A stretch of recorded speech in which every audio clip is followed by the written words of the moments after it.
You're listening to Dairy Voice by Dairy Business News, a podcast exclusively for the dairy industry.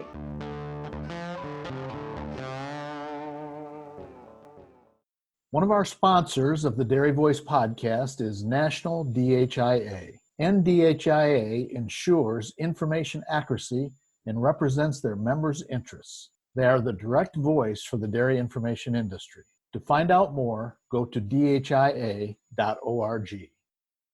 When your goal is to help animals reach their full potential, health matters.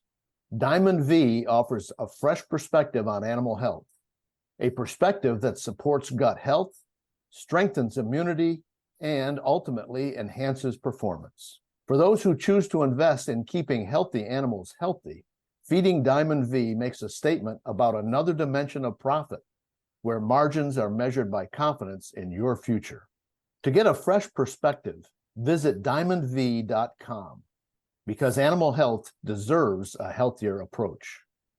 Good morning, good afternoon, good evening, wherever you're at. Welcome to the Dairy Voice podcast by Dairy Business News. I'm your host, Connie Kuber with Sealpro, Silage, Barrier Films, and Connie AgriScience. Please like, subscribe, and share this podcast so you'll be sure to get notified of new episodes, and your friends will too.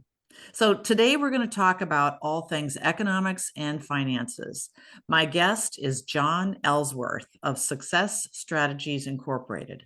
And you can find out more about John and his company at www.success-strategies.com. Welcome, John. For those who might not know you, although that I find that hard to believe that anyone wouldn't know who you are, please tell us about yourself and how you got into this business. And great to be here. Thank you, Connie. I appreciate the introduction. I don't want to be like Darth Vader and say, do you know who I am kind of thing. So this is actually the start of our 26th year of consulting. We primarily do financial consulting and strategic planning with dairies, but we do some almond operations in California, also some wine grape operations. But our primary focus is on the dairy industry, has been from day one and continues to be. And basically, we work as, like part-time chief financial officer, helping people get their financing in order with their bank, keep the bank happy, but keep them happy from the standpoint of having available funds to operate on, lines of credit, things like that, long-term real estate loans. We've had a pretty good run of it. This actually started as a project in entrepreneurship that I did at Duke University when I was working on my MBA in finance. And so that's actually where the original idea came from. I had a team of people that worked with me in my class, and of course the people that evaluated us didn't know a lot about the dairy industry, so we kind of soared through that presentation. I did most of it, of course, and because some of my teammates didn't know a lot about the dairy industry either, but they were great help, and got into the banking industry, and I was in it for about 8 years, and I found myself asking, I'm doing so many things for these borrowers. Why don't I just help these borrowers get the stuff they need to keep their bank happy? And so we started with 2 or 3 clients, and then we had 6 clients, and it just kept growing. And what happened was I didn't have time to do any bank work anymore. So I left the bank that I was working with at that time in California and started this business. We've had a good run of it. It's been fun. We've been very blessed in the results we've had, not just for our own personal financial results, but also the progress and success we've been able to achieve with people. We've gotten some really good publicity out of that. But ultimately, the most important thing is, what did it do for the client, whether it was a dairyman, almond producer, wine grape grower, and we've had some other assorted agribusinesses that we've worked with. But you know what they say, if you have the perfect job, you should keep it forever. And we're actually, the rate we're going right now, I think I may go forever. But I just really have loved doing this work. I love helping people. If they want to make progress, we don't have all the answers. We never do. I never claim that we have all the answers. But I think as a team, when you put 2 or 3 or 4 people's brains together and think through things and plan them strategically, measure the results financially, um, you get the benefit of having like 10 people on a team then, because you get this multiplier effect, and Right. it's been fun. I've enjoyed it. I still enjoy it to this day, and it's an exciting time in the industry and a lot of challenges. And these are the times when our business really grows because Mhm. people need more help than Sure. normal. Sure. They've got more questions. California Bioenergy is a leading developer of dairy digesters in America. With more than 100 projects, over 50 of them operational, CalBio has the expertise to help your dairy generate revenue by capturing methane and creating renewable vehicle fuels. Founded by a dairy farmer, CalBio considers itself the most dairy-focused digester developer, building systems to last generations, along with your existing family-owned operation. Now expanding with its subsidiaries, Northwest, Midwest, and Southwest Bioenergy, CalBio is ready to serve you. To learn more about how a CalBio digester could benefit your dairy, manure, and wallet, visit them at calbioenergy.com. Well, let's start off with the number one challenge to talk about today is cash flow. So, where are we at with cash flows? What are you seeing out in the field? 2023 was a challenging year.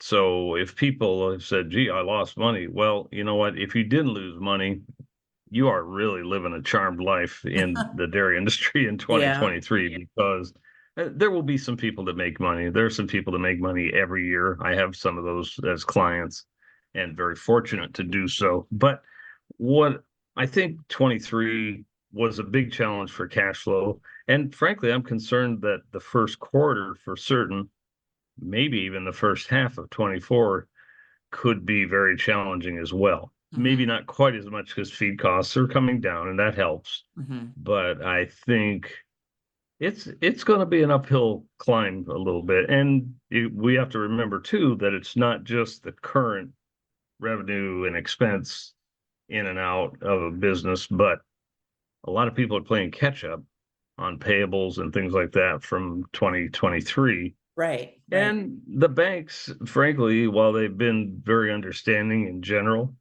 I think they're a little fatigued with the industry and the lack of cash flow. They're not blaming the producers. They're just saying we can't just keep throwing money at this. So I'm getting that signal a little bit from some lenders.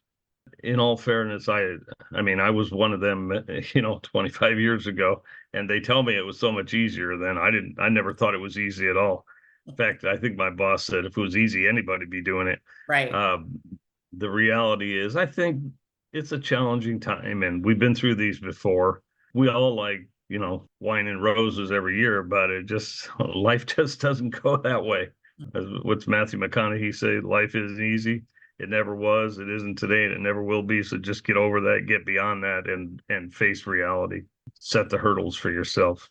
Right. So what's your advisement for people that are in some tough cash flow situations? How do you step by step work through that?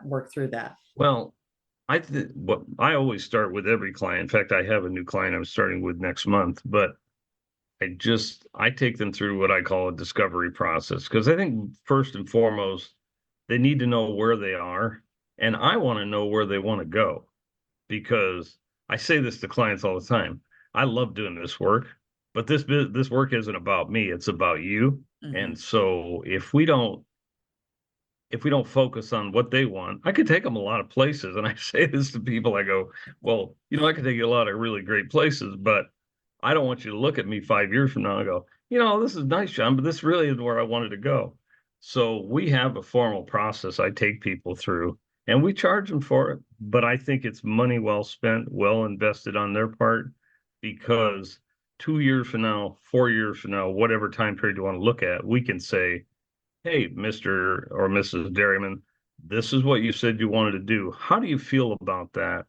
And so the focus really is on if we were meeting in the future, where would you like to end up?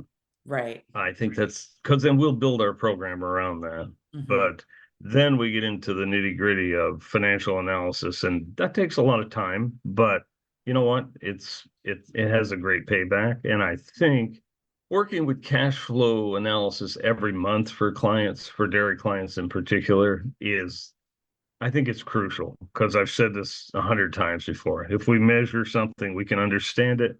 We understand it, we can control it. And of course, if we can control it, then we can make improvement. And that's really what success is all about, making improvement on a consistent basis, of course. We're facing some different pressures now with inflation.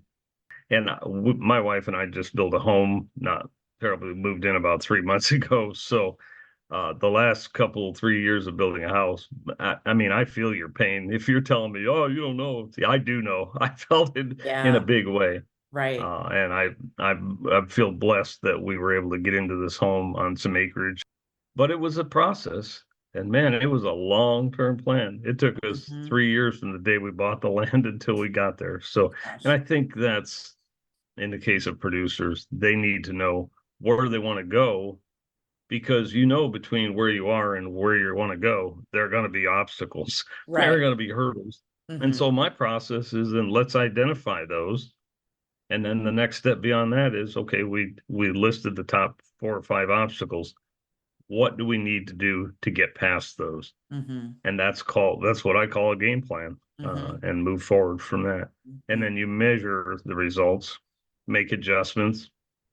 A pilot, when they're flying a 2,000-mile flight, they don't just go in a straight line. They make adjustments all along the way. And that's pretty much what you need to do on cash flow analysis as well, and the finances of an operation. But as I said, inflation has been challenging. One of the big problems, I should say, not the big problem, but one big problem with inflation is that the Fed has intentionally raised interest rates. I know our listeners operated a lot more easily when it was 3% interest or 5% interest than 10.25% today, or 9.75%, or whatever people are at. But I think also there are some people that are below that 9.5%, 10% rate. And I think it's because they've done the right things to build the relationships with their banks. And so they're using different fixed rate options and things like that. But you have to be in the game all the time. And I watch that closely. And trust me, I do not catch them all either. I have people that are at 9.75% too. If it's a revolving type of credit facility, you really can't fix the rate on. You can fix maybe part of it, but not all of it. Because if you fix it, you can't pay it down if you have the opportunity to. So, and I don't think any of us thought this 23 type of results would drag out this long, but they have. Let's go back to inflation. So you had said that feed costs obviously were high, and they've come down a little bit. What are you seeing as far as feed costs? And then what are the other costs that are really, really pinching dairy farmers now? Well, I think on the feed side, it's clearly we'll probably be 10% lower than we were last year, which could be the difference between making and losing money. I base that, it's early in the year, but I'm basing that on what I'm seeing. The largest corn crop for ages last fall. And I suspected, in fact, I think when we ran into each other in World Dairy Expo in October, last October, I said on the way up there driving, I thought, I've never seen this much corn. But I know that's not a very sophisticated model, but what, it turns out it was pretty accurate. But on the inflationary effect, the real problem has been other cost areas too. It's not just feed. Feed was going up, and there are reasons beyond inflation for the feed, of course. The inflationary challenge has hit areas like labor. I mean, labor has had to go up. People have to eat, and you want to take care of your employees, and you have employees, and so do I. But the challenge is you don't want somebody leaving you just because they weren't making enough so that they could cash flow their home budget every month. Right. And producers are feeling that. So are their labor. So is their labor force. But the other thing that I think we're seeing inflation on, some of it seems almost unreal, like it's excessive. And I don't want to sound like I have some magic solution for it. But things are still continuing to go up. And repairs and maintenance is a huge one. And I'm seeing it on the supply side. Now, in all fairness, some of the supply companies, maybe they, as you and I discussed earlier, maybe they haven't seen an increase in price for the last 3 or 4 years. I don't know. 23 didn't seem to me like a good time to raise prices for dairymen. Maybe No. 22, when we had big milk prices, would have been a less painful experience. Mm-hmm. But I think supplies, repairs and maintenance, I mean, to have somebody come out and look at a pump or something, I mean, you're talking $300 to $500, and that's not even to fix it. That's just to diagnose it. Mm-hmm. So it's like, wow, and I'm not picking on them. They have labor to pay for, and I'm sure their labor has gone through the roof as well. And especially with overtime rules and workers' comp and all those kind of things, they have a lot of pressure there. The higher interest rates have been, as we said earlier, have been a major factor for people. That's really hurt people. At the same time, I understand they're trying to slow the economy. I just tend to think that they overcorrect in both directions. So, not saying we'll go into a recession, but it's absolutely possible. Things have clearly slowed down, and the rate of inflation has come down. So it appears, on the surface, it appears that the Fed has done a decent job. I just hope they don't overdo it to the point that they get caught, really killing the economy, so to speak, and that would be sad. Chairman Powell, Jerome Powell, who's the Fed chairman currently, I think he doesn't want to run into the same dilemma that Paul Volcker did as the head of the Fed when he raised rates to 12% or something back in the early 80s, and everything slowed down, which was the intention, and inflation dropped, and then he lowered the rates, and immediately inflation reared its ugly head again, and he got, I think they call it the Volcker effect. He got caught off guard, and that's when he went to 18 to 21% prime rate. A lot of people still remember that. I certainly do. It was tough. It was a tough time. Yeah. It was a tough time. I didn't think you were old enough to remember that, Connie, but yeah. No, I remember that well. I remember it very well. And along with that, gas went up, fuel and oil has hurt us. Yeah, that's what I was going to ask you about too. Energy. Yeah. Energy has driven a lot of stuff. It's kind of like when corn gets short on supply and its price goes up, the price of hay and everything else goes up, right?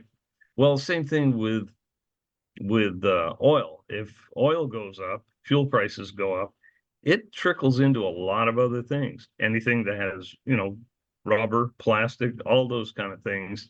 How about hauling milk? You see, or feed. You see a lot of surcharges there. And I'm not criticizing the companies that do that. I'm just saying that it can be difficult for dairy producers or for anyone for that matter. I mean, I think in 23 our travel expenses were up like 16.6% over the prior year. That's a lot in 1 year. Now, and we heard for years we don't have any inflation. Well, they were late to the party, I think, on the Fed side on that one, and we did have inflation, and now we really have had it. But as I said, hopefully that's getting better, winding down a little bit. Prices are still going up, but not at 10 or 12% a year. Maybe we're at 3% per year. Have you run out of silage? Had to buy expensive, marked up feed to fill the gap? Maybe production's dropped due to lower dry matter intakes. Are molds or mycotoxins creeping through your piles or bunkers? And pitching the rot is a dangerous pain. Oxygen is the enemy. Pack it out, then keep it out with Sealpro, the professional grade silage barrier film protection chosen by top professional farmers like you. Make more, better, safer silage with Sealpro. Learn more at sealprosilage.com. We've talked about cash flow, we've talked about inflation and interest rate. So where do we go from here with dairy farmers? You've talked before about the curse of discouragement. Tell us what that means and what that means for dairy farmers. In all fairness, and this can apply to anybody, it could apply to you in your business, it could apply to me and mine. I think what happens is when things get difficult, challenging, I forwarded a video to my clients of the Duke University women's coach talking about people waiting for the easy bus. And she basically summed it up by saying the problem is life is not easy, and the easy bus never shows up. It's not, yeah, So, not going to get there. and you can find that if you look for the Duke women's basketball coach. It is such a cool video. It's only like 3 minutes long, but it is so accurate. I think the problem with being discouraged, thinking we wait for the easy bus, as she describes it, the problem with getting discouraged is you have to get beyond that, because if you get discouraged, then you're going to say, well, you know what, Connie, I'm going to cut back on how much commodities I'm feeding. And the big problem that I see with that is cows are not like a light switch. You can't turn them on and off. Mhm. So when they drop to the low 60s pounds per cow per day, because of these cutbacks, if you will, when milk gets to $23 or $24, your herd won't be ready. You will not be able to take advantage of that. And I've seen people try it, and it just, man, it's like, it's hard. And then they go, well, I'm not getting the advantage of it. Well, the reason is because you cut back so much. And I'm not a nutritionist, so I can't give a lot of advice in that area. But I think when you cut corners, I mean, you don't want to go broke not cutting corners, but Right. at the same time, there's a happy medium. And I think you got to be careful to not get discouraged to the point of not performing at the best level that you can. Mhm. Because when things turn in a positive manner, and they will, in my business, we're seeing more clients coming in. So that's a positive. Yes, we're traveling more, we're spending more on travel, but that 16% increase in travel costs wasn't just because the cost of the same amount of travel went up. Part of it was because we took on additional business. I had to stay out longer on the road. I'm trying to get reacquainted with my family as we speak. And so I say that jokingly, but that's just part of the game. And so if I had gotten discouraged and said, God, I'm just tired of this industry, I'm just fatigued, would I have been ready when those opportunities came along? Probably not. Right. And so I would encourage producers. I know it's hard. It is difficult. Nobody's saying it's easy. You've made the investment. You've made the commitment to stay in the business. And some people have exited, and I hope that works out for them. We've had some clients that exited in the last 2 years also, but they sold out at a really phenomenal position, and they're sitting on quite a bit of cash, and now they have some payments coming in on notes they carried, and they've been very blessed in how it worked out.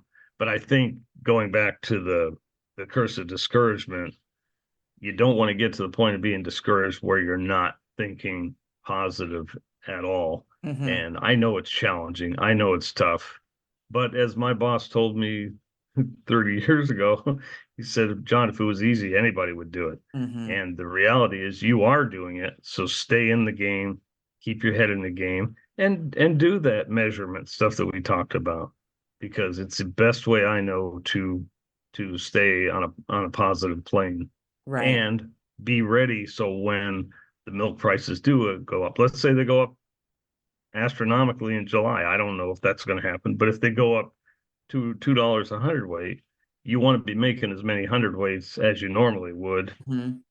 Otherwise, you're not going to get the full benefit of that payback. I think it's been a tough period for dairymen, but set your objectives, recognize the hurdles you got to face, set a plan to get around them or over them, whichever way you get through them, and keep your focus on the finish line and better profits going forward. One other thing that you and I didn't talk about this beforehand, but I think Sure, you probably have some answers, is diversification, staying with it, and doing some other things, maybe feeding calves for other people, or getting into this dairy beef that we hear so much about. What's your take on that? Diversification is always good. It's not always positive, because sometimes you can have several sectors that are not exactly doing well. California, the almonds are not doing well. The walnuts are really bad. I don't even know where they're pretty wiped out. Yeah. For profits, and the dairy industry has been really challenged too. Having said that, I think there's a lot of merit to diversifying. Some areas that several of my clients, well, actually not all of them, but probably half of them at least, have gotten into is not only producing milk, but the price of heifers is really high right now. Mm-hmm. And I have a number of clients that are selling some animals because number one, they can't really expand in their current footprint of their operations. So they're basically peeling off some of these heifers while prices are high. Mm-hmm. And so they're really helping other producers that need them. And that's the reason they are high. There's a shortage of heifers right now in the US. They're taking advantage of that financially. But I have several clients that are also in the methane business, so to speak. Mm-hmm. And that has been, if you get in the right kind of setup, I think it's good for the environment. I think it's good for the industry, but it's good financially for the producer as well. The Mm-hmm. clients that I have that are in it, and I have several more that are getting into it right now, that has been a nice profit center. The other things that I see, this isn't really a diversification, but price protection, using Mm-hmm. dairy revenue protection, and an even easier program is the dairy margin coverage program, which I'm trying to think, what else can I tell you about diversification? I have a number of clients that are dairies with almonds. Neither of them are working super well right now, but they're both getting better. Things will return. Part of it is the economy, maybe the demand, the exports of almonds are slower now, but clearly diversification has been the key to a lot of people being more successful in our clientele anyway. Well, good. Well, thank you, John, for all the information today. You We've bet. talked about cash flow and how we can face that and get through that. We've talked about the impact of inflation and the feed costs actually coming down just a little bit, and some of the other things like labor and supplier issues and energy, interest rates. We've covered a whole lot of things. And then I like the way you ended up with the idea that we need to be positive and be ready for that next increase in price. So is there anything else that you would like to add, John? I think if anything you and I can offer our listeners is just be encouraged. I'm sitting in a hotel right now doing this recording, but I hear noise outside. That tells me the world didn't stop. And you Yeah, know what? I think, what's Lou Holtz, the former Notre Dame coach, say? Nothing's as good as it seems. Nothing's as bad as it seems. It's always somewhere in between. right, So just stay positive, keep your head up. If you don't keep your head up, you won't see those opportunities ahead of you. And so I right, would encourage people to do so. If there's anything we can do for people, go to our website. You can reach out. You can see stuff we have done. A lot of videos there. There's a lot of blogs there. There's all kinds of stuff there they can hopefully benefit from. And that stuff's all free. So there's right, no reason not to go look at it. We right, won't barrage you with a bunch of emails with 500 emails a day. So we write those things to help people not to wear them down. So, right. but Okay, they may get an idea from some article or video, or they may and say, "Gee, I could try that. What's wrong with that? That's great. I think that helps people, and I'm all for it." right. And if they need help beyond that, we're here if they need us. Okay. So how would you said your website, and we said that before, is Yeah, you said that before. success-strategies.com. Is there a email or anything you want to leave with us?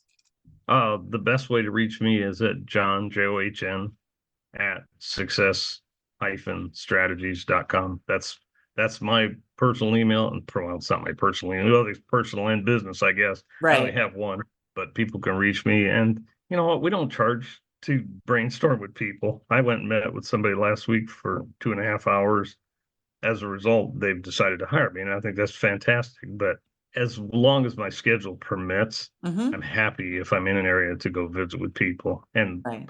you know what? We're always just a phone call away, and that's no Right. problem. I'm dealing with some bankers in Wisconsin right now, and I live in the Kansas City area, but I'm in Mm-hmm. California right now, so Mm-hmm. it's all good. We have technology that we can do things we couldn't do 30 years ago, so Right. that's very positive. All right. Well, thank you very much, John, again for your time, and You're congratulations welcome. on your 25 plus years in business. That's super. Thanks again, John, and thanks everybody for joining us today. I'm Connie Kuber with Sealpro Silage Barrier Film by Conner AgriScience, and you've been listening to the Dairy Voice podcast by Dairy Business News.